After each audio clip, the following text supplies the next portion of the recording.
this, honestly. They're talented in some respect, I guess. I guess. Okay, so we are live. Hold on a second. I don't know why it's not. Yep, it should be going. Okay, there we go. All right. Uh I scratched that. Luckily, no one's here listening to hear me flub that. Um, all right, we will get into the discussion this week on the movie Mystery Men. And joining me, I have guest Jolly and Hugo. Hugo, yeah. Thank you both for joining me today. Thank you. Thanks.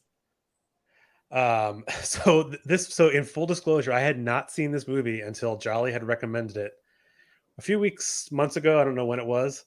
And I feel like it's like a super slept on movie.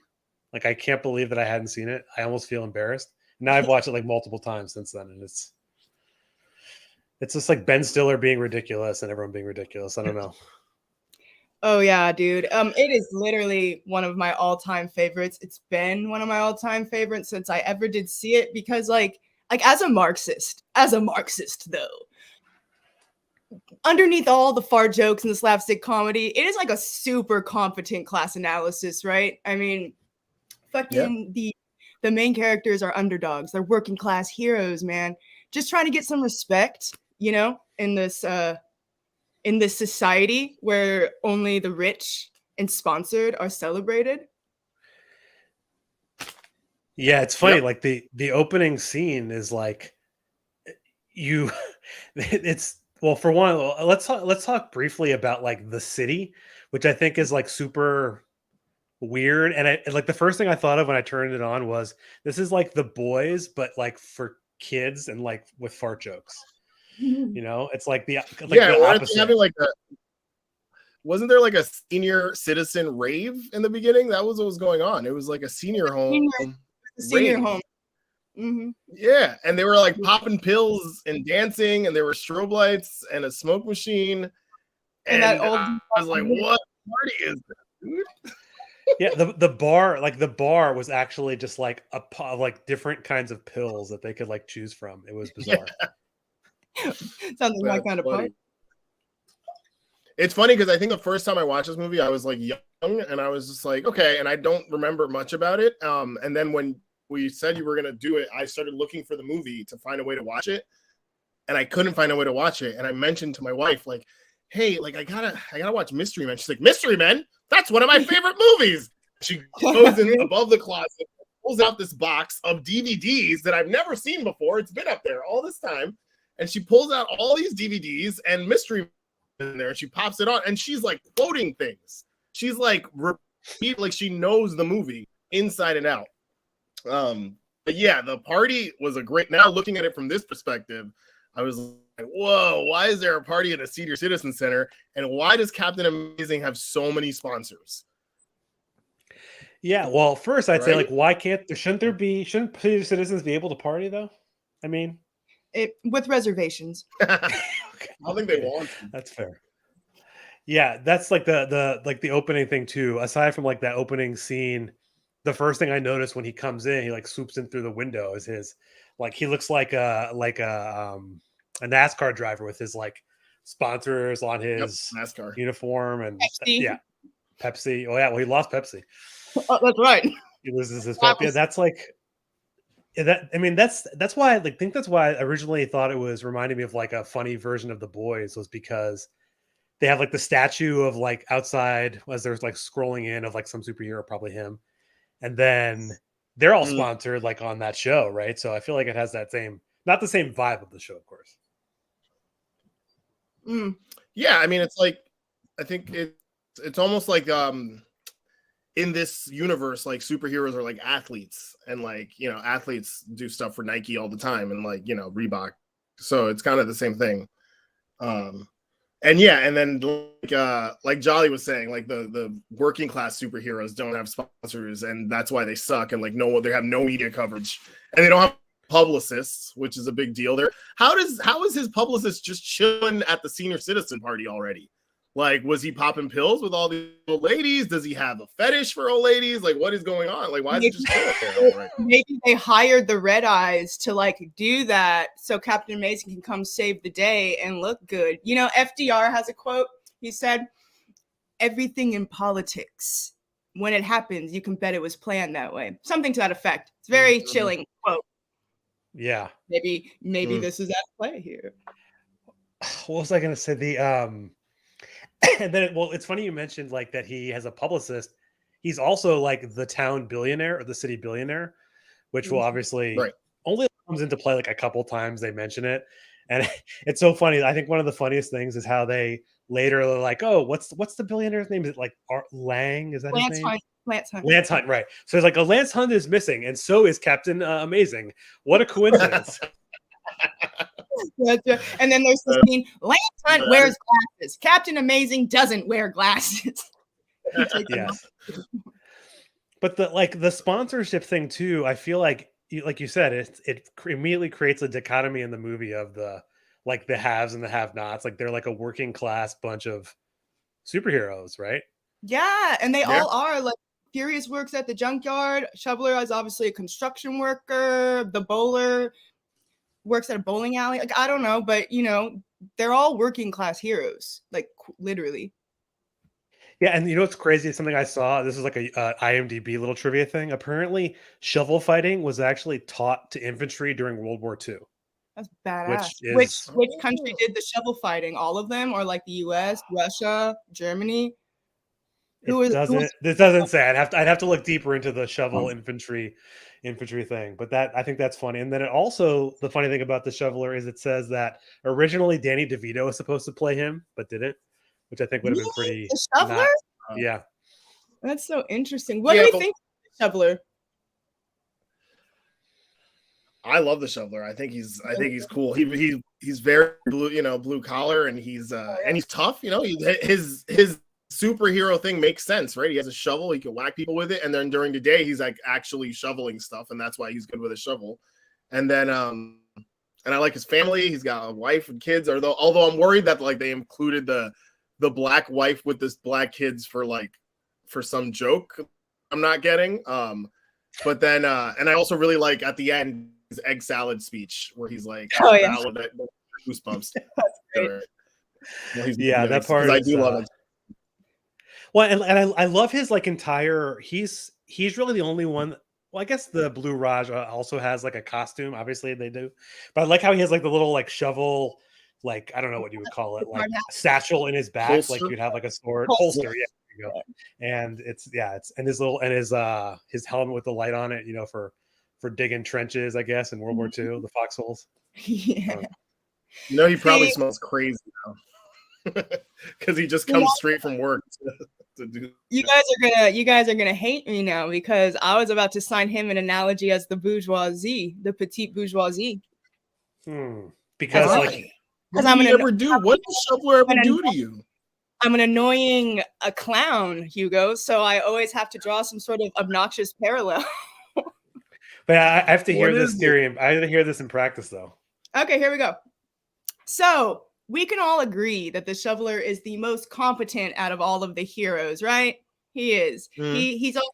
He's good with his shovel. We know he's got his full-time job. He's got his house and his wife, and he's like the most successful and put together in a traditional sense of the group. He is the representation of the petite bourgeois because of this in my own little carnival of a mind. So one of the reasons why I decided this was at that part where they're all in the Casanova Frankenstein's lair and they're about to fraculize Captain Amazing. So they fraculize him and they're all like, oh no, what the hell? What did we do? And he's all like, what do you mean we? I was over here the whole time. I'm not part of this. I'm separate from you guys. So what is that? That doesn't mean he's a bad guy. No, it's not a bad guy. Again, it's a fun analogy. So okay. He's petite bourgeoisie. Petite bourgeoisie is working class. They're working class. They're part of us. But they also like to separate themselves from revolutionary activity. They like to separate themselves from the the working poor. I mean, he has a pool, right? So he's got a decent crib. I'm just having fun though. It's a political podcast. Yeah. For the record, I was gonna say Oh, for the go ahead. record, if we were doing some revolutionary stuff, and one of you murdered someone, and they were like, "Oh my god, what are we gonna do? We committed a murder." I would also say, "Not me, bro. That wasn't me. You did the killing. I'm out of here." Well, gulags for you, Hugo. Gulags for you. Well, that's another. It's funny you mentioned the gulag. This is a bizarre segue, but so like after you see like that he has the sponsorships and he's having his little conversation with his publicist in like the limo as he's like skirting away. They're talking about like one of the funniest little speeches was like of all the different bad guys and what happened to them, which I think is hilarious. And then it like segues into like I guess it's kind of like Rikers Island or something kind of shit, like he's in the nut house on, in prison or whatever you want to call it. But very Alcatraz. Alcatraz, that's like another, probably a better comparison. But it was weird how I always find it interesting. I mean, movies always, especially comedies, will always use like the nut house or like them being crazy as kind of a way to refer to like criminals as opposed to some other way. But he's also super rich. Oh yeah. Right? Like the criminal is like, he's loaded. I mean, maybe it's from all his like criminaling or whatever, but I don't know. And that was a lot of like random thoughts, but I don't know what you think about like the nut house thing and him being rich too. Like, you think he would have gotten a better lawyer? I don't know. Burn. But also, like, I feel like a lot of the gangs, like in the world, right? They do it. They're modeling their system after capitalism, right? So they're not. Like they're in a gang because of capitalism, right? Like, I have no other way to make money because I'm poor, and so I'm gonna start committing crimes. But then I'm gonna follow up. I think Tupac talks about how like the police basically a gang, and there's a hierarchy in the same way, and that's why I started the gang, so I'm the head of the gang, and you guys are gonna go out and do stuff for me, and you're gonna make money for me, and I'm gonna make the most money, but you're also gonna make money. So that's why Casanova is rich, right? I don't think they put that much thought into it. This script is very, very bad. I read so many. I mean, there were so many inconsistencies, and I love the movie. It's hilarious. It's like it's almost like an improv movie, right? Like, I also read that the reason there was a lot of like arguing on the set because everyone was trying to make up their own stuff, and then like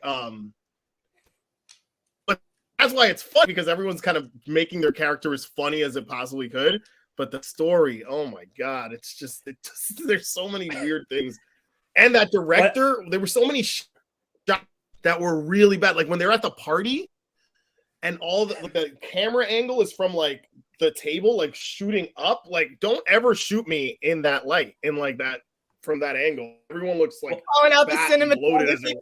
Well, here's a little nugget about the director. So the director's name is Kinka Usher. This is his only ever movie he's ever directed, and his other work is commercials. Damn. So he did commercials. He's like, I'll do this movie, and then he's like, fuck this, movies suck. I'm gonna go back to commercials. Well, it flopped big time in #99. It was like the song All Star, right? You know how like Smash Mouth is like the song of the movie. Yeah. So they had scenes from Mystery Men in the music video, and then when it flopped, they took them out of the. Yeah. Well, I mean, the thing about like go ahead. Oh, okay. Sorry. I heard that. I heard he yelled that in the middle of a big argument on set. That Usher just yelled out, "I am never doing a movie ever again. I hate working with you people. I'd rather do my 1 minute little clips." And he did the Yo Quiero Taco Bell commercial for Taco Bell. No, of course he did.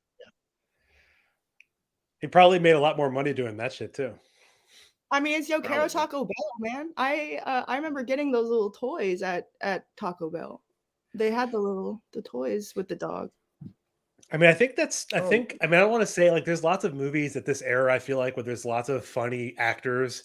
And I bet it's a common thing where like all these sort of improv-y funny actors all want to be like the star of the movie. And it makes sense that they're like fighting over. I've heard Ben Stiller can be kind of a dick too. So me too. It doesn't surprise me in the least.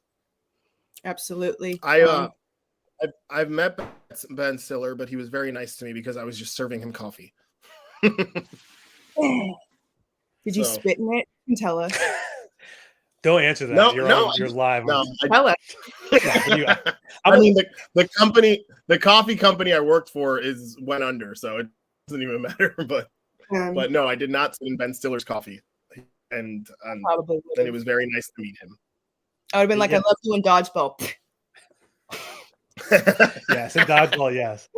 Well, what was I thinking about?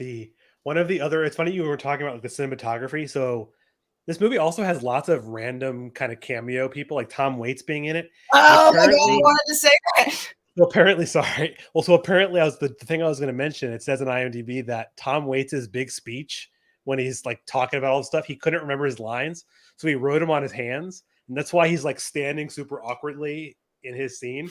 It's because he's looking at his hand, reading his lines.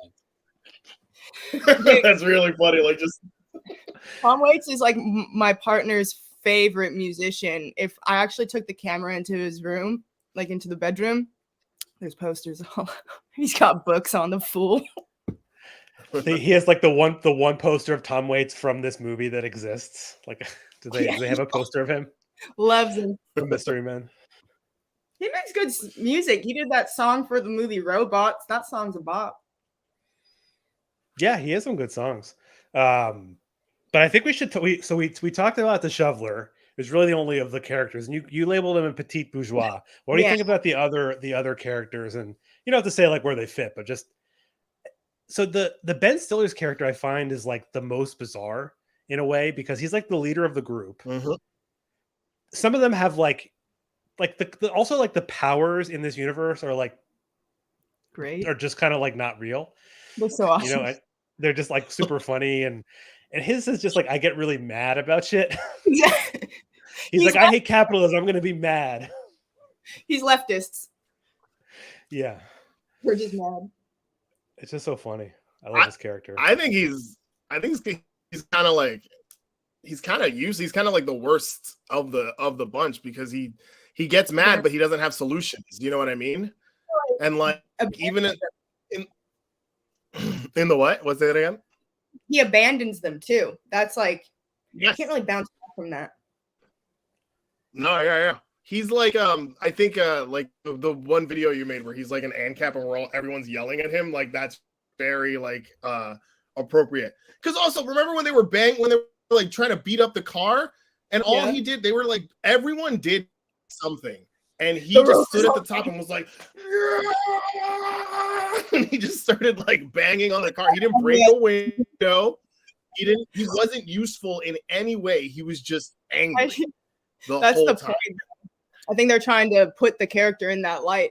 So like when he has his big reflective scene near the end, it's like character development. He's like the character development element of the movie because he actually does make. But he didn't do anything. He didn't do anything to develop the character. He didn't do anything to deserve that kiss. First of all, like he broke down his ego. That was the development. I know it's minute. I'm not impressed with it either. Let's call it vapid, but it's still there. I mean, in this script, that's about the best you're going to get, right? Exactly. Yeah. It's not a very inspiring character development. Yeah. Well, it's funny because. Oh, go ahead. I keep doing that. Also, fun fact: Ben Stiller said in an interview with Howard Stern that he does not like the film and he does not recommend anyone watches it. Well, screw him. I like it. Yeah. He's got that. I love it. I adore it. Well, I feel like there's always actors who will like it's like what's his name? Ben Affleck. He like always tells people how he hated being in Dazed and Confused and some of those like early movies. I mean, those are like early career movies. I don't know. Those like made their careers, honestly. I don't know if this made Ben Stiller's career, but Ben Stiller had just come off of doing Something About Mary. And then right after this, he did Meet the Parents. So this was in the middle of him doing two awesome movies, and he was just like, "This is stupid." Also, he was supposed to be what's the he was supposed to be the Blue Raja. Really? That was what originally he was asked for, and he said he didn't want to do it because he didn't want to play another nerd because he had just played a nerd in There's Something About Mary, and he said if you do the same character multiple times, people will think you're that character. So he wanted to be like the bad guy. Honestly, that was for the best because Hank Azaria is very funny. He's so good. Except for like, can we also say his character is Racist. a little problem? Yeah. Yes. That actually, we were talking about the movie in chat a few days ago, and he said that too. Well, I mean, he's like pretending to be British. He's wearing like garb related to like the country they colonized, India, and throwing forks, which also is kind of bizarre. And he didn't wear any blue. Like, bro, can you find out some blue? That part's funny in the movie. Yeah, his character is, and then I love the scenes with his mom where he like doesn't talk in his British accent. His mom is like one of the most bizarre characters. I agree. And yeah, he's like, Mom, you're cheesing me off so bad right now. You're cheesing me on the marijuana. Yeah. Which I'm sure they probably all, I don't know. I like, well, I don't know. I mean, I could picture them all being like on drugs for this movie. Well, absolutely. We know they're working class folks toiling under the yoke of capitalism, so they got to take the edge off somehow, some way. It's almost hard to believe how many good people they got in this movie. Like Jeffrey Rush is in this movie. Jeffrey Rush. What the fuck? I love Jeffrey Rush, by the way. He's actually like top 5 actors, top 5 favorites. I love him. Janine Garofalo didn't want to. I did. So I worked the overnight shift last night, by the way, and I just looked up a bunch of stuff, so I know all this cool stuff. But Janine Garofalo wasn't going to do the movie, but then she saw that William H. Macy was on, and like a bunch of the other actors. Like, all right, I'll do it. You know, because it seemed like it was a good. Well, she was like that was like in her heyday. Yeah, and I can't believe it's such a good cast, and it's like still like they spent all the money on the cast, and they didn't spend any money on like a director who knew what he was doing, because like a good director would have been able to wrangle them instead of like having them argue all the time and maybe the script like he didn't know how to deal with these big personalities and these big actors in a feature. So yeah, I mean, trial and error. It sucks that he was like so scared by his failure that he never tried again. Yeah. It's because Ben Stiller is a director too. Remember, so Ben Stiller was probably kind of running the show a little bit. He's like, he's probably micromanaging him. Like, don't worry, this is the way you should do it. You know, When I was on set on Something About Mary, we did it this way. Yeah, I can totally see him doing that. But she didn't even direct, of course. Yeah. So just as you mentioned, it's a box office bomb. The budget was $68 million and it made $33.5 million. God. That is an epic bomb. Oh, that is a flop. Yeah. And I also saw apparently it was supposed to come out the same weekend as the Blair Witch Project, and they delayed it a week. God. And Blair Witch was also still so good. And it was good for weeks that it makes sense that it couldn't compete. Do you guys like Blair Witch? I don't mean to digress. Why? I do. Well, did you say you didn't like it? No, I love it. I just know a lot of people think it's a bad movie, but they're wrong. So I was fairly young when it came out, and I was at camp, and I remember we saw it and being horrified. Like, I was younger when it came out, so I feel like it hit me at that right moment. I was on a family vacation with my dad and my sister in like the redwood forest when we first watched it. Oh, geez. So that I didn't sleep that night, to be quite frank. Oh my God. Yeah, that I could see that terrible. Being I was like hella young though too, so like give me some slack. I wasn't like a weenie. Yeah. I was like 6. I mean, I'm still a weenie. I still have nightmares when I watch the right horror movie. Oh, really? That's kind of adorable. So you mentioned, I'm like, I haven't even like bothered looking at any of like the little like random notes I put, which don't in this movie, I guess it doesn't matter. But we were joking about the scene where they're at their restaurant, joking about how when Captain Amazing takes off his glasses, he's like the same person. And it had me thinking about like how, I don't know, this might be stretching it for Mystery Men in terms of this analysis, but it's like the idea that he's the billionaire, and when he like takes off his mask or he puts on his mask, he can be like the superhero doing philanthropy and being this like good person, but really they're all like this. It's all the same person. I don't know.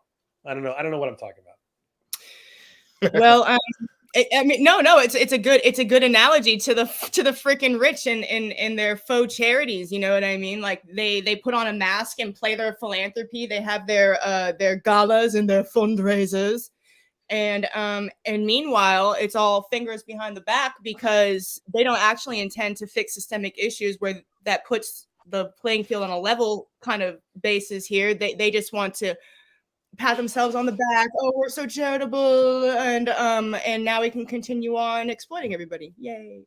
So yeah, And good analogy. the other thing is that the philanthropy that he's doing, like he's not actually fixing any of the issues, right?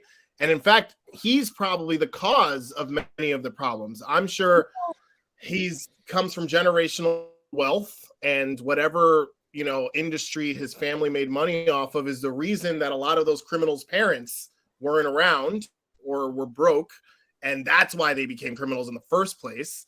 And then also, I hate the fact that he needs criminals, right? So he's like orchestrating these crimes so that he can save the day to keep his sponsorship. And he doesn't even care if people find out because he recommends Casanova Frankenstein to get released, knowing that he's going to try to destroy the city. And he's kind of like American imperialism, because it's like America will be like, oh, we'll lie about this now, but it doesn't matter. We'll bury it later because we control the news and the media. So it doesn't matter. He's like, anyway, yes. Yeah. Amazing. That made me think about how, like, just in general, how, like, it's the old adage of like, capitalism needs poverty to exist. Yep. And so you need poverty in the city to exist to create the crime for him to create his solution. And in reality, you would just be talking about like police, who also are very oddly only in one scene of their police in this movie. And I feel like it's a very funny portrayal. They call them like the checkered hats, is that what they're called? Yeah, the checkered hats. It's like, yeah, checkerhead or whatever. But like I don't feel like they need, like, the scene is actually kind of funny. It's funny. But like, I don't. Yeah, so that's neither here nor there. But I think it is true though that, and it reminds me very much of like the idea of just like Batman as a billionaire, and it's kind of like the same arc of the billionaire philanthropist crime fighting hero, right? It's the same shit. And apparently a bunch of the sets in this movie were used in Batman Returns. Oh, that's kind of cool. They do Which makes sense. They look it's like it reminds me of like Universal Studios, like the rides there. You know what I mean? It feels very fabricated and fake, the way the walls are set up in the alleyways. Yeah, the mise-en-scene is really whimsical. You can kind of feel like you're in a fake city, but I think it's kind of fun. I like that aspect. I like the visuals of the city, and I like the aesthetic. Yeah, I think it fits the movie, honestly. Like, it's a ridiculously ridiculous movie. And also, I didn't know this, it's based on a comic book. Apparently, all of the people are based on the comic book. And I think I looked up what it was called. It has a ridiculous name. It's called like Carrot something. Yeah, Carrot Man. He wears a carrot. Flaming carrot mask. Yeah. And so apparently, exactly. Like they should have cast Carrot Top and just been him. That guy's cool. Well, but I guess that was too ridiculous even for this movie. Freaking this. There are a lot of like weird cameos though. Like Dane Cook is in it. I am Waffler. Yeah. I heard that the Waffler was supposed to be like waffle, like he can't make a decision, and he didn't understand that, so he just brought a waffle machine from home and dressed up as the Waffler, and they just kept it. Also, Michael Bay is in the movie. Michael Bay is the fat dude. Oh my god! Yeah, Michael Bay apparently is good friends with the director. Do you know Michael Bay is related to Leonard Nimoy? What? Yeah, through marriage. Through Michael Bay's wife or some shit. Google it. I don't remember the exact connection, but I do remember that they are correlated. That's funny. Yeah. Well, so we talked about like I think you mentioned the Waffler, but I want to hear everyone's favorite of the characters. Because I think mine and Jolly's might be the same. Out of all the characters? Yeah, like all the superheroes, I guess you could say. Well, all the superheroes. Because yeah, let's go with the superhero. superhero. Frankenstein. I like Jeffrey Rush. Yeah. So that's we'll go with the good guys of the best of like the good guy group. Okay, I have to think. Well, I mean, I want to go with the bowler right off the bat because growing up, I was obsessed with her. Like, so she was my favorite. Cool. But as an adult, I mean, shit, I kind of fuck with the Blue Raja. He just be cracking me up left and right. But since you guys said all that racist stuff, now I'm having second thoughts. You can still like it. It's not like you can still like the character. Can I though? In this podcast, you can. Okay.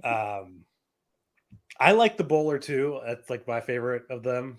Same thing with like Jeannie Garofalo as a character is really funny, and I like her comedy too outside of this. She's so cool. So I'm gonna stick with that. She is. I like I like the Blue. I used to like the Blue Raja because I love Hank Azaria. I think he's like the funniest.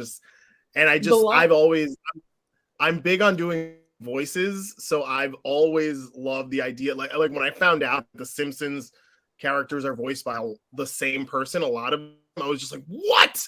Like, how does he do it? You know? So I love Hank Azaria, but no, yeah, I think I fuck with Ballerina Man. How come he wasn't allowed to join? And how come they made fun of him? They said he was, what did he say? Something about, like they was kind of homophobic, right? Like, yeah, like well, something they said something about it. Well, yeah. And then liked ballet. Right. And he would have been perfect to fight the Disco Boys, and they could have had a dance off. Yeah, missed opportunity. Damn, missed opportunity. Well, and he's speaking of homophobia, Janine Garofalo, the bowl also says like something about the Blue Raja. She was like, he's neither commie nor a fruit. He's not a commie. She saw to the bowl to her dad. She's like, no, Dad, he's not a commie or a fruit. I love when she has little arguments with the ball. It's so funny.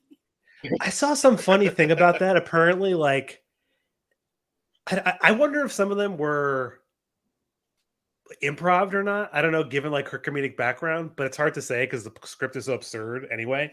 I don't know, but they were all very funny, like little conversations. Yeah, no, I'm sure a good decent amount was improv because as I understand, a lot of the movie was improv. Most of the movie was improv. Yeah. Yeah, I would agree though with the bowler. And then the other one, so you mentioned Jeffrey Rush's character, Casanova Frankenstein. Talk about like the most hilarious villain ever. Like this ridiculous, like his like little gadgets. He's got like the little finger, like that he's like beating up Ben Stiller like with his nail. His little nubbin on his head. He wears a little hair nubbin. His like dope ass house too. He's got like the disco room and shit. His accent, disco boys, the disco room. Yes, you may bring some brewskis. Can't get over it. Love it. Also, he's a partier. Like he literally just gets out, captures Captain Amazing, and then just has a party for most of the film. A banger, dude. He had a rager. With a stretch Corvette, just driving around the city, just get high, and then goes back, invites all the other gangs. They all get wasted together. They're not even doing anything. They're just like, what? And then he's like, oh, I have a plan. And then they find out Captain Amazing that he's like, yeah, that was me. I did it. That was the plan. Like, what? Yeah, this fork is no match for my machine. How did that dude successfully like do crime? Which one? Right? Casanova? Yeah, like what was his strategy? Was he just like he is a master manipulator? He makes everyone else do everything else for him. That's why he's got all the gangs and they all so he's just a capitalist. He's the mastermind. Yeah, he owns the means of production. He owns the means of production. He owns the means of criminal production. Exactly. Yeah. Do you guys want to talk about the non-lethal weapons? Yeah, there is no. Well, the only weapons are like his like machine, right? That he's going to use to. Well, I guess it's not. Heller, the weapons guy. Oh yeah. Okay. Yes. And they His go to the weapons are great. and they're singing "Hello, Dolly," and then they get all of those funny, crazy little weapons like the blame thrower and the thing that shrinks the clothes and stuff because he makes only non-lethal weapons. And they all rhyme with actual things like flamethrower. Yeah, dude, they're all like clever. They're all clever titles. Yeah, his character is like it doesn't really make any sense. And he's like just giving them this stuff. Like he like lives in some like weird warehouse making a bunch of crazy.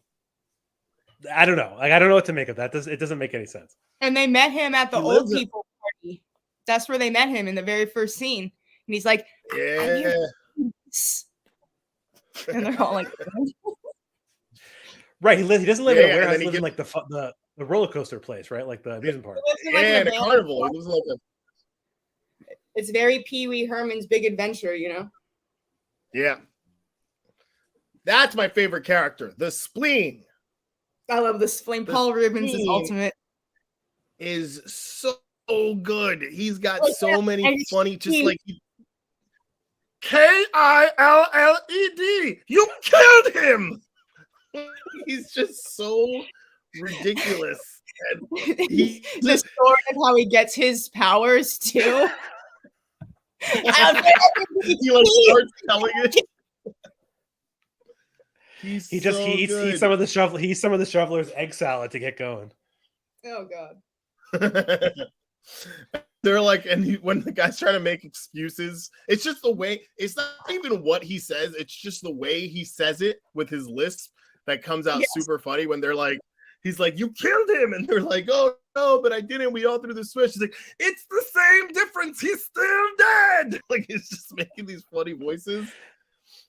Let's triangulate: isosceles or equilateral. He's so he is a really good. He's the comic relief of the comedy movie. Yeah, he really is the funniest one. He's the funniest one. He's the most kooky. Yeah, like Hank Azaria's comedy is more like using the voices, like different, like and like lots of puns and things like that. But Paul Rubens' character is very funny, and yeah, and they like want to dismiss him, and then like they need him. Like all of them are like I guess it does turn out that they're all necessary as part of their final plan, right? Except, yeah, I guess all of them are everyone plays their specific role. You know who we haven't talked about? You guys haven't talked about the invisible boy who can only be invisible when no one is watching, including himself. Yeah. Well, I thought you were going to say I'm going into my room with 3 strange men.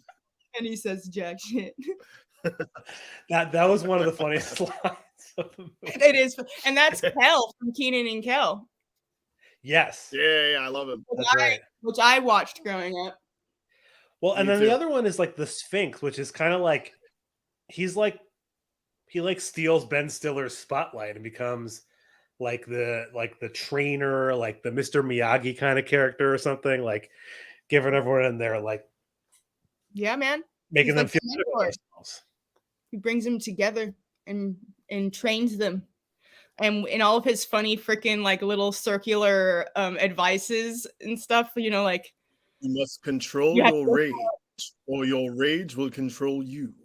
Yeah, and then he's like, you must lash out with all limbs, like the octopus who plays the drums. he's like Yoda if he like became like in like a slapstick comedy movie. Also, I believe Native American actor. Yes. Yes, but they have him playing an Egyptian, which is kind of weird. Yeah, dude, he was in Last of the Mohicans. Yeah, he was. He's good. He's a great actor. He's been in a lot of films, especially in like the 90s. But even now, I feel like I've seen him. Hold on, I have to look it up. But I feel like I've seen him in stuff now, like as an older Native American. Yeah, he was in. He was actually in the show Reservation Dogs on Hulu, which is really good. There you go. I knew he was in something new. Yes. Yeah. Good show, by the way. But in the 90s and like 80s, he was young and he was like a good looking dude. And he played Last of the Mohicans, where I remember him because he's like shirtless and stuff. Yeah. He's in a few. I think he might even be in Dancing with Wolves too, which I feel like is kind of like that movie. well, I was gonna look at this thing. The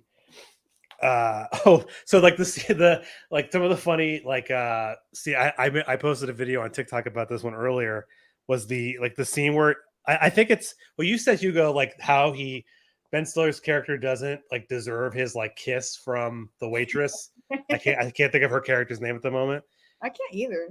And like they needed like a woman character in the movie that wasn't the bowler. They didn't that some other than Janine Garofalo. So like let's just throw her in, and she hates him, and then like all of a sudden she like feels sorry for him, and so she's what they really needed her for was at the end of like taking her kidnapping her to like get him to be enraged. So it was like the little MacGuffin they needed. She was a plot point. Yeah. Yeah. Yeah. And not a lot of characters. Without this movie. She played a pivotal role in moving the story structure along. Yeah. Yes, and they didn't really like build. No, yeah, we don't know much about her, and like she doesn't like she kind of seems mysterious, but like they could have like given us more information on her to make us. No, the other thing, I mean, the only reason I like the characters is because they were funny, but they didn't develop any of the characters enough for me to care about Ben Stiller having this arch, where he like walks her home. Like what makes her all of a sudden want to walk him home? I guess because he's alone, like she feels bad for him. That's a bad lesson for guys to be like, oh, if a girl feels bad for you, she'll let you kiss her. Like that's such a bad idea. You know what I mean? Every single time she gives him a little bit of like her attention or like seems to like be softer with him is every single time he's being like super egotistical, and then he breaks that down. He's like, okay, fine, this is me. So like whenever he does that, that's when she's like, okay, now I'll fuck with you. So it's almost like she's trying to teach more real. Regardless, I do wish that there was a little bit more to her character, maybe some backstory. Why is she a waitress? Is she in school? Like, what's her deal? Yeah. Because the movie fails the Bechdel test. Unfortunately, it fails the Bechdel test. You're right. Heavily. It does fail the Bechdel test, but a lot. And every single aspect, it doesn't pass one point of it. So I was gonna say women don't even talk to each other in the film. There are no women talking not once at all. Yeah, we said that at the exact same moment. Yeah, they're the only three female characters are the shoveler's wife, the bowler, and the waitress, and they're all like in their own little things, right? And the psychiatrist that Casanova was, right? We didn't even remember her. She's so unimpressionable now. No, all we get from her, by the way, which I noticed, right? So she is in love with him, right? And she wants to get him out. And then the next time we see her, she's at the party and she's just like, oh my God, what did I do? Like, we're at this party. Everyone's like so happy. And she's like, this is so uncomfortable, to like be at this party with all these criminals. Right. That's it. You made your bed, bitch, lie in it. And the actress who plays the doctor, apparently, like I just looked her up. She's like been nominated for an Oscar award. She's like been in some pretty like decent movies that they really pulled like legit actors from this movie. You got an Oscar for Mystery Men? I'm just kidding. No, she was in the movie Chocolat, and she was Chocolat. And she was also in the movie. She was nominated for the movie Enemies: A Love Story, which I've never seen. I've never even heard of it. It was 89. So okay, well that's fine. I don't even think I've heard of that movie. But I was just saying, it's like they pulled some good female actresses in it. I mean, well, I guess not really actually. Her, Janine Garofalo isn't it? She's an actress, but I feel like she's more known for her comedy. Although she is, I think, is a good actress. I think she's great. But yeah, like there's no connection to them. And I don't know. The other thing too is you mentioned that there isn't much character development. What do you feel about like the shoveler? And he's like, his wife is like super angry. He goes to work all day as a shoveler, and then he goes out at night doing this thing. She hates it. She's like gonna divorce him. Yeah. And then at the end, he's like, peace out. I got to do this. I mean, I think it's kind of sad that he feels the need to go do this whole fighting crime thing because being a good husband and a good father doesn't seem to be enough for him in life. So I feel Lucille. I believe that was her name, Lucille, his wife. Yeah. I feel her annoyance that he feels the need to do this. Like, why can't you just be a good husband, a good father? You're never here. You're out with your friends. Da da da. You know, one person vomits in my pool, I'm gonna divorce you. You know, I like her, and I think that she has a pretty valid reason to be annoyed as like a family woman. Yeah. If my partner went out and did shit like that every night instead of like being home with the kids and helping with the household and stuff, yeah, I probably would have divorced him before the vomit in the pool. Yeah. It's weird because she calls him a good father and a good husband. And I was just like, how? How is it possible? This dude, he's hanging out with a bunch of weirdos in the city because he obviously lives in Jersey, right? He's hanging out with a bunch of weirdos in the city at a diner at like 4 a.m, right? Like getting beaten up in senior homes. And then he wakes up in the morning and goes to work. Like, he's not picking up the kids from school. He's not home for dinner. They're not cuddling at night. Like, cuddles is important. How could someone be a good husband who isn't cuddling, bro? So that's what I'm just saying it's the inconsistency in the script where like she calls him that, and then at the same time we know he's not showing up. Unless there's more days in the week in this universe.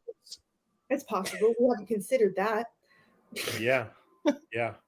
That's what we call outside the box thinking. Yeah, the only people's homes you see in the whole movie are his, and then you see Casanova, Frankenstein's house. Everyone else is kind of, you know, they don't really. It doesn't seem like they sleep either. And really, you know, like Ben Stiller like is going to work at like a junkyard or a scrap shop after he's like been up all night. You know, I'm sure he's doing a little nose candy to make it through that whole thing. He even has a line too. His he's boss. Like, his boss. He's like, "You're late," and he's like, "Oh, I'm sorry. I was up all night fighting evil, but I'm sure you don't care about that." I want a boss who yells at me with a cigarette in her mouth, because I think that's what it was. Where she has a cigarette in her mouth, she's like, "You're late," all the time. Yeah, I mean, we didn't. So I feel like maybe it's not even worth it. We didn't really like talk about like Casanova Frankenstein's like dastardly plan with his like, what's the ray gun, the gun thing he has, his machine called the fraculator. The fraculator. Like, it's so like it doesn't really matter. It's just like they need to have something that they have to stop, you know? Yeah. And it's like they do so with like the bowling ball at the end, right? And so they all do have like their part to play, you know, and I think yeah, I mean, yeah. They're all kind of works. piece of the puzzle, and without all the pieces, the puzzle won't work. So yeah. Another thing about the fraculator, right, is that Greg Kinnear, the Captain Amazing, right? He is willing to sacrifice everyone in the city's life just for his sponsorships. That was the other thing that bothered me about him, because he knew talking about that, but I forgot. Yeah, I forgot that too, because the fraculator is gonna mess up. Like, it started messing up the city. Like, I was like, how many? They always do this in superhero movies. Like, how many casualties are happening? You know what I mean? Like, I'm an EMT, so I'm looking at it like, oh my god, I don't want to have to go into that explosion and pull out dead bodies. Like, and I didn't know they're just blowing parts of the city up. But also Captain Amazing is the one who started all of this. He's the one who wanted to be like all famous and have more notoriety. So he pulled the psychopath that he damn well knew wasn't ready to be pulled out of the institution just so he could be more famous. So he literally put the entire city at risk for his own selfish endeavors. And he's already a fucking billionaire. And he's already famous as all hell. Like, why do they always want more? Why are they never satisfied? It's really a disease. It's like a mental disease. Yeah. It doesn't make any sense. But I will say that no, it doesn't compute to us, because for us, like working class, I just want enough to like live. You know what I mean? I don't need the extra. Like, sure, it'd be nice to go on more vacations, but like a bit, like once you have like $1 billion, what else more do you need? But I was going to say, Greg Kinnear is a great actor. He did a great job. I love his back and forth with Casanova, how he was telling him like, oh, better take those glasses off. Oh, and take that out of this. And like, you know what I mean? Like, they're going, like, if you could have had a movie with just Jeff Rush and Greg Kinnear going at it, and it would have been like hilarious too. It would have been great. That scene's so funny. Yeah. Well, and that's the thing. Well, here's the thing. What do you think about this theory? How does Craig Kinnear know about all of these little weapons he has? Maybe Craig Kinnear's actual job as a billionaire is a weapons manufacturer. Yeah, maybe he's a war He's contract. sold all his weapons. Little He's arming Osama bin Laden so that he can come back in 9/11 the city.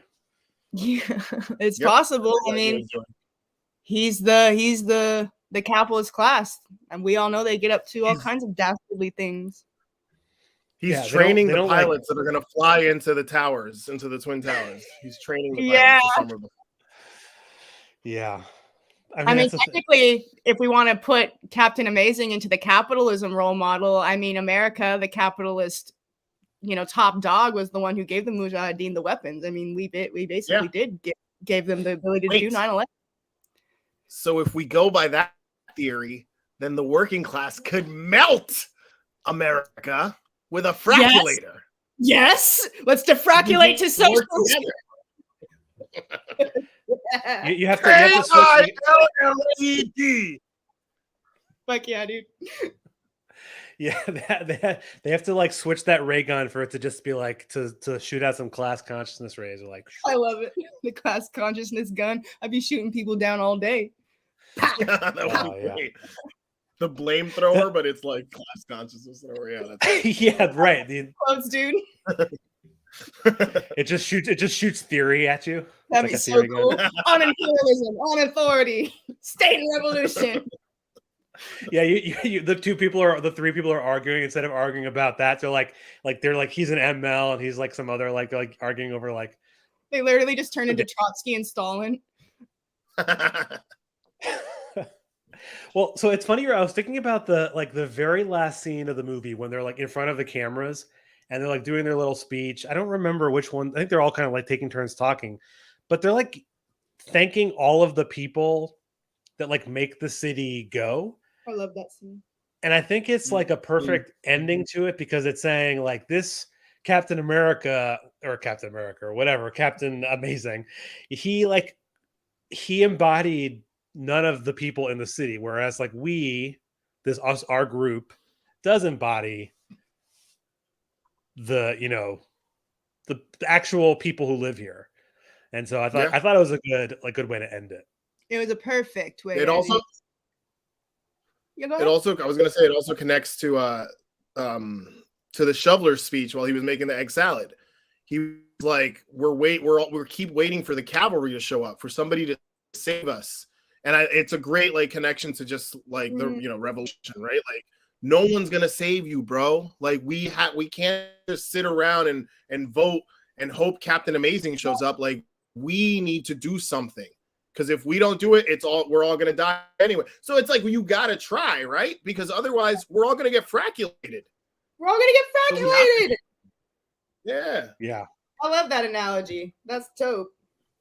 Yeah, I was trying to find the very last, the things he says in front of it. Oh, and then also, sorry, train of thought. We also didn't mention or refer to the fact that Eddie Izzard is in this movie and is also really funny. I feel like he was one of the cameos we didn't mention. He's hilarious. What cameo is he? Eddie Izzard plays Tony P. He's one of the disco boys, right? Oh, that's right. Yeah, the main disco boy. The main disco boy. The one with the door. Yeah, he's a disco is not dead, right? Yeah, there's something I saw. There's something about him being in this movie. I really just wonder. I'm like trying to like put myself in 1999 and think, how did they come up with this menagerie of people to be in this movie? It's just it's weird. I don't know. I think they all. I think like Ben Stiller and Hank Azaria did movies together. Was Hank Azaria in There's Something About Maria? And There's Something About Maria. There's Something About Mary? I don't remember. But I feel like Ben Stiller and Hank Azaria were already doing some stuff together. They all kind of knew each other from like the comedy world. That makes sense, yeah. but not William H. Macy. William H. Macy, Jeffrey Rush, Greg Kinnear is doing comedy already. So I'm sure Ben Stiller and Greg Kinnear and stuff together. I'd have to look. I didn't look into that, but they seem like the type of funny, like 90s comedy thing like people that we would see together. Yeah, that's true. Yeah, I mean, because Hank Azaria already had. I also like that they were arguing so much. Oh, go ahead. Sorry, I cut you off. No. Oh, I was just gonna say that like Hank Azaria was so famous then. I don't know what's going on. Oh, Hank Azaria was so famous then? Well, I mean, just from like The Simpsons, right? I mean, I feel like people probably wanted him to be in shit because he's just a funny dude. I figure, right? I mean, I like it when funny people are. Yeah. Oh, you were saying something about like when them arguing? Was that what you're saying? Yeah. I was saying that they're arguing all the time, and they're arguing so much, like, which is kind of a leftist thing, right? Everyone's like arguing with their own, and like, oh, we should do it this way, we should do it that way, and like nothing's getting done. But in the end, it's funny. They're arguing, and they were trying to come up with a name, and then at the end, the newscaster just turns to the camera and like, I guess we'll never know who these mystery men are, you know, and like gives them the name while they're in the back arguing. Yeah, they had another funny joke. They called them the super dudes. Yeah. Right? With like one of them isn't a dude, so yeah. That didn't even compete for me. I'm from California, you guys. Everything is dude in California. I'm dude. Yeah. You guys are dude. My guitar is dude. This water bottle, this is dude. Yeah, the people that he thanks like the people who work at the DMV, and I'm like, you should thank them. That's a thankless job right there. School nurse. School nurse. He says, what's another thing? One of my favorite lines he said is, let's all be a bunch of little automaton droids and believe everything we see on TV. And I was like, yeah, that's it. Yeah, that was the video I posted earlier on TikTok. I got just derailed earlier. Yeah, that's like a very funny line. And it's like Ben Stiller, he's like, I know what's going on here. And meanwhile, he's like working at this, his junkyard place. Oh, and so here's the line that I totally forgot. I have the script open, and this makes perfect sense once I know who the director was. Not Invisible Boy.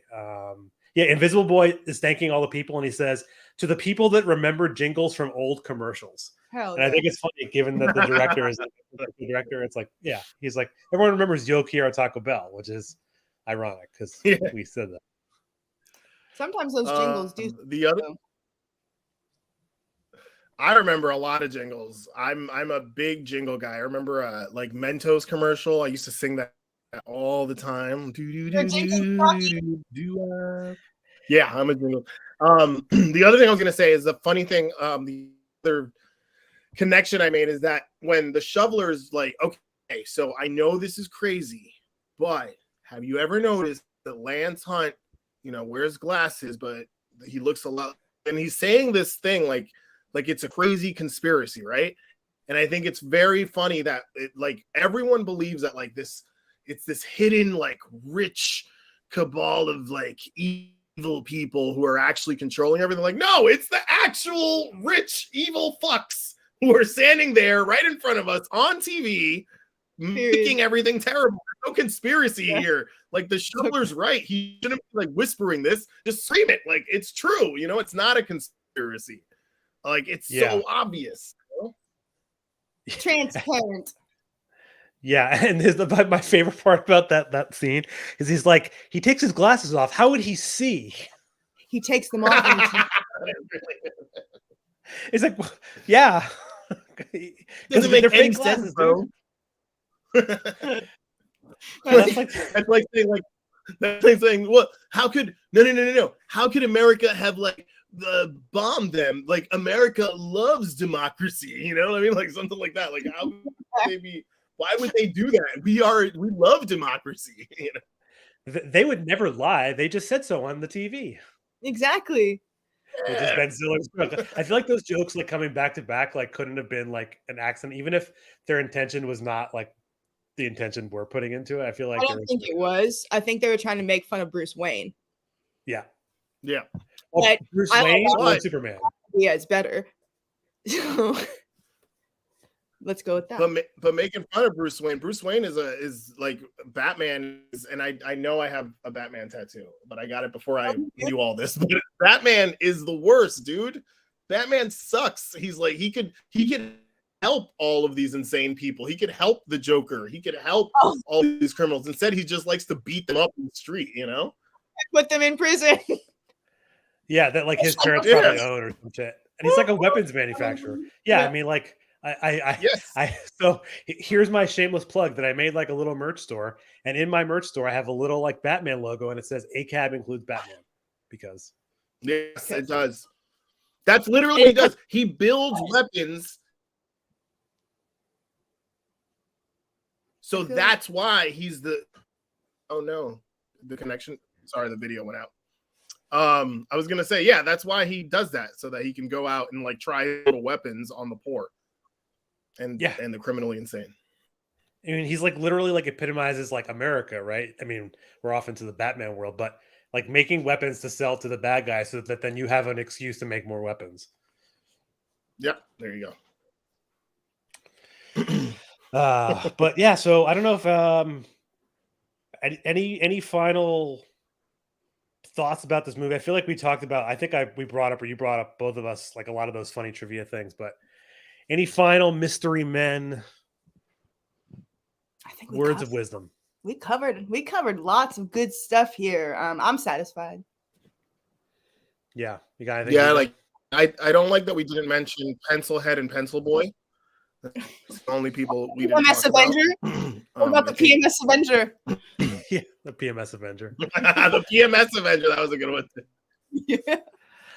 Something tells me that on the cutting floor is like a bunch of other people that came for auditions that didn't make it into the film. Yeah. I would actually watch 20 minutes straight of just pretend little superheroes like that. That's some funny shit. Right. Like what people come up with. Also, how cool would it have been? How cool would it have been to be at that party? That party looked awesome. It was a barbecue. There was a pool. BBQ. Yeah. A burger, dude. Someone should have dressed up as like Powder Toast Man or something. What would you guys dress up as? What would your superhero be? Ooh, I wasn't prepared for that one. I know. Spring it on you. Let's see.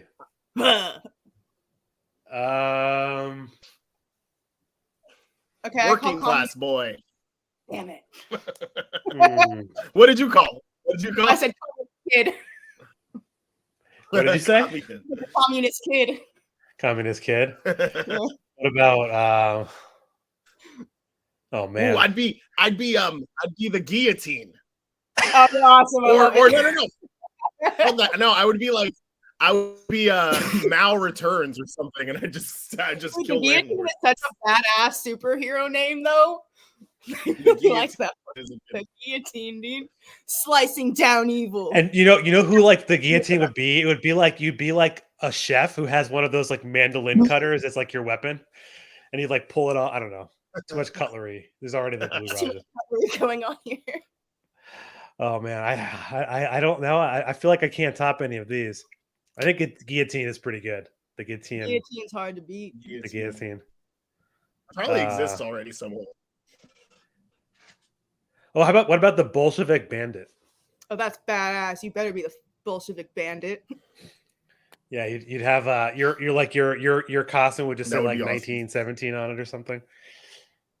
Yeah, dude, that'd be cool. Or when what was the name of the bank that they heisted?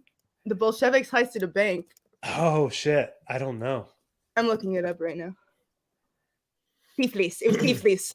Tiflis bank robbery. Yeah, they need some money. Hell yeah, they needed money. Magazines and newspapers won't fund the whole revolution, no matter what trots think. Yeah. if they make it, if any trots make it to the end of the episode, they're gonna be like, "Fuck this podcast." You man, we're only kidding around here. Clown, I'm here. They're gonna get jokes. We're only kidding. What are you gonna sell me a pamphlet? Well, I like the idea of like a superhero. I like the idea of a superhero named like, you know, Mal Returns or something, and all he does is like anytime a landlord is gonna kick someone out, he like shows up and like saves the family from being kicked out and kicks the Yeah, landlord out instead, and the family, life. and then the family becomes the landlord. Yeah, that'd be Yeah. sick. Yeah. Call it the. Like he could just be part of like an entire group of heroes, and they would just call like the land reformists. That's so badass. You guys are kind of good at this hero stuff. Yeah. We could I'm just thinking. let's just write a Mystery Men for like a leftist Mystery Men movie. We might be able to write a better script, to be honest. Novel No, for I'm just kidding. communists. I couldn't write a better script, that's for sure. I can't think of any other good ones. Regardless, I mean, we got some good Sequel ones. poll. Bolshevik Bandits, great. The Guillotine, the Land Reformists. Yeah. I mean, shit. Those are Yeah. great. What about two dudes or like two heroes and the hammer and the sickle? Yeah. Together. Yeah. The hammer and the sickle. That's even They like cooler. touch fingers. They touch fingers like what's it called? And I think that their names just had to be like Marx and Engels, right?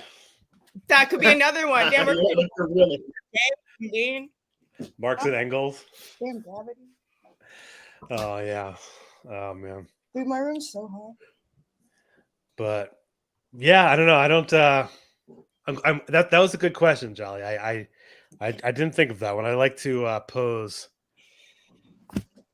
questions. I like on the yeah. But yeah, I don't have anything else on this movie. Anyone got any final? I guess I already asked you the final stuff, and then we ended up talking about our made up superheroes. Yeah, then I sprung the question on you, and I made us go over time. Don't look at me. I mean, we don't have a. We can't cut out all the funny superheroes, or I won't cut out any of the funny superheroes.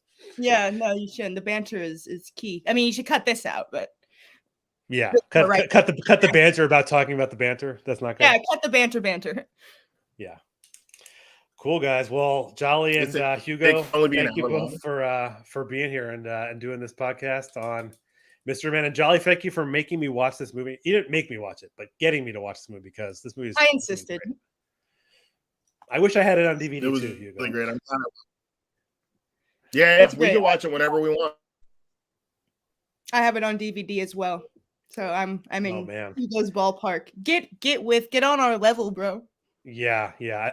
And it's funny. So when I first you mentioned it, I couldn't find it on streaming, so I downloaded it legally, everyone, right, for legal reasons, and then I watched it like on my computer, and then it like was on a streaming service that my sister has, so she gets to like her phone service. I'm like, shit. Yeah. Then I watched it again on that one. It was like a nicer feed too. So anyway, 100.